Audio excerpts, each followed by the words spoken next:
Home tuition पासून सुरू झालेलं एका छोट्या क्लासेसचं साम्राज्य 100 कोटींच्या घरात पोचलं आणि आता ही किमया साधणाऱ्या माणसावर नीट UG 2026च्या पेपर फुटीचा मोठा आरोप होतोय.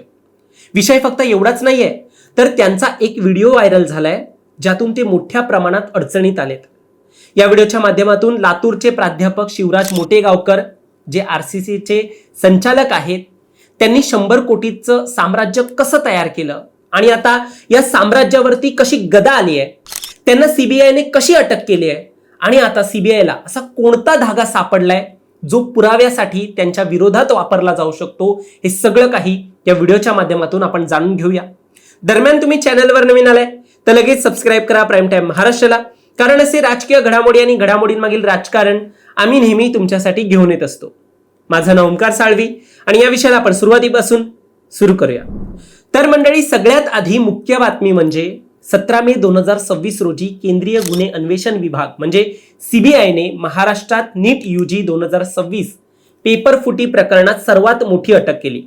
ती अटक आहे प्राध्यापक शिवराज रघुनाथ मोटेगावकर यांची. मोटेगावकर हे रेणुकाई करिअर सेंटर म्हणजे RCC क्लासेसचे संचालक आहेत.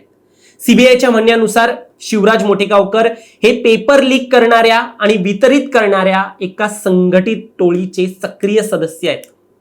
मिळालेल्या माहितीनुसार 17 मे रोजी अटक झाल्यानंतर सलग 2 दिवस त्यांची चौकशी झाली आणि 18 मे रोजी त्यांना दिल्लीत राऊज एव्हेन्यू कोर्टात हजर करण्यात आलं. CBIने 10 दिवसांची त्यांची कोठडी मागितली असून कोर्टाने मात्र 9 दिवसांची कोठडी दिली आहे. आतापर्यंत या प्रकरणात CBIने 10 जणांना अटक केली आहे, त्यातले 6 जण तर फक्त महाराष्ट्रातलेच आहेत. आता CBIच्या अरेस्ट मेमोमध्ये नेमका काय विषय मांडलाय ते देखील सांगूया. तपासात असं समोर आलंय की शिवराज मोटेगावकर यांनी इतर आरोपींसोबत संगनमत करून नीट UG 2026ची प्रश्नपत्रिका आणि उत्तरं ही परीक्षा होण्याआधीच म्हणजे 23 एप्रिल 2026 रोजीच मिळवली होती. 14 मे रोजी लातूरच्या शिवाजीनगरमधील त्यांच्या घराची झडती घेण्यात आली. तेव्हा त्यांच्या मोबाईलमध्ये नीट UG 2026चे लीक झालेले प्रश्न सापडले. शिवराज मोटेगावकर यांनी विवेक पाटील आणि इतर अनेकांना लीक झालेल्या प्रश्नपत्रिकांच्या हाताने लिहिलेल्या प्रती पुरवल्या. पण ज्या लोकांना या त्यांनी प्रती पुरवल्यात त्यातील सगळीच नावं काही त्यांनी उघड केलेली नाहीयेत.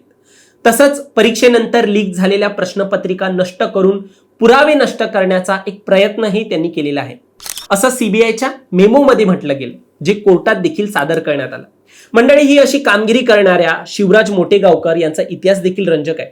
शिवराज मोटेगावकर यांचा जन्म लातूरच्या एका शेतकरी कुटुंबात झालाय. त्यांनी करिअरची सुरुवात अगदी सायकलवरून घरोघरी ट्युशन देऊन केली. विद्यार्थ्यांच्या घरी जाऊन ते विज्ञान शिकवायचे. ते विशेषतः केमिस्ट्रीचे प्राध्यापक आहेत.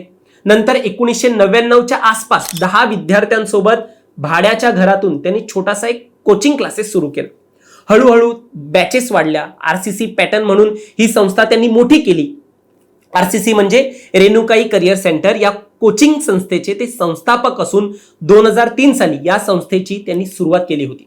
सुरुवातीला ते MHCET साठी कोचिंग चालवायचे. आज RCCच्या ज्या शाखा आहेत ते लातूर सोबत पुणे, नाशिक, छत्रपती संभाजीनगर, नांदेड, सोलापूर, कोल्हापूर अशा अनेक शहरांत आहेत.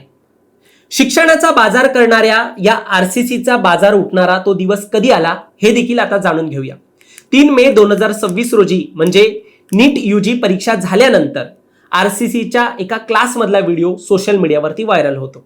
या व्हिडिओमध्ये शिवराज मोटेगावकर विद्यार्थ्यांना उत्साहाने विचारतायत की आपल्या RCCच्या मॉक टेस्टमध्ये किती प्रश्न हे नीट मधले आले होते आणि विद्यार्थी देखील उत्साहाने सांगतायत की बहुतांश सर्व प्रश्न आले होते.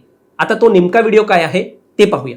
नीट 2026चा आत्ताच पेपर झाला. RCC मॉक मधून RCC टेस्टिंग क्वेश्चन आले, त्याच्या बाहेर क्वेश्चन आलाच ना. तुम्ही खुश आहात RCC?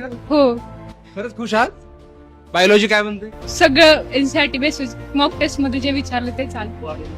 आपल्या मॉक पेस्ट सोपं होतं का अवघड होतं? सोपं. वा, छान.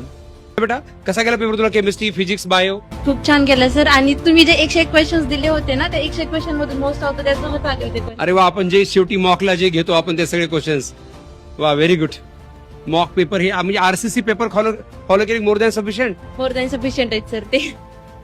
अच्छा, व्हेरी गुड, खूप छान, अभिनंदन.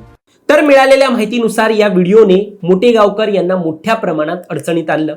एका पालकाने लातूर पोलिसांकडे तक्रार केली आणि सीबीआयने या व्हिडिओची देखील मग दखल घेतली. आरसीसीच्या प्रश्नपेढीतून 42 प्रश्न नीटमध्ये आल्याचं सध्या तपासात देखील समोर आलंय. त्यानंतर सीबीआयने लातूरमधील आरसीसी कार्यालय आणि मोटेगावकरांच्या घरासह 5 ठिकाणी छापे टाकले. त्यांचे लॅपटॉप, मोबाईल, आयपॅड आणि संशयास्पद कागदपत्र जप्त केली. सीबीआयच्या म्हणण्यानुसार हा फक्त योगायोग नव्हता, तर एनटीएच्या पेपर सेटिंग कमिटीमधील काही आरोपींनी, म्हणजे ज्यांना अटक झाली आहे त्यातील काही लोकांनी आधीच मोटेगावकर यांचं नाव चौकशीत समोर आणलं होतं आणि त्यातूनही ते या प्रकरणात फसले होते. आता सीबीआय सध्या या प्रकरणाची अजून साखळी कुठपर्यंत पोहोचली आहे याचा तपास घेते. मात्र लाखो मुलांचं यात सगळ्यात नुकसान झालंय एवढं मात्र नक्की आहे. तुम्हाला या सगळ्यावर काय वाटतं? तुमचं मत देखील आम्हाला कमेंटमध्ये सांगा आणि असेच घडामोडी पाहण्यासाठी सबस्क्राईब करा प्राईम टाइम महाराष्ट्राला.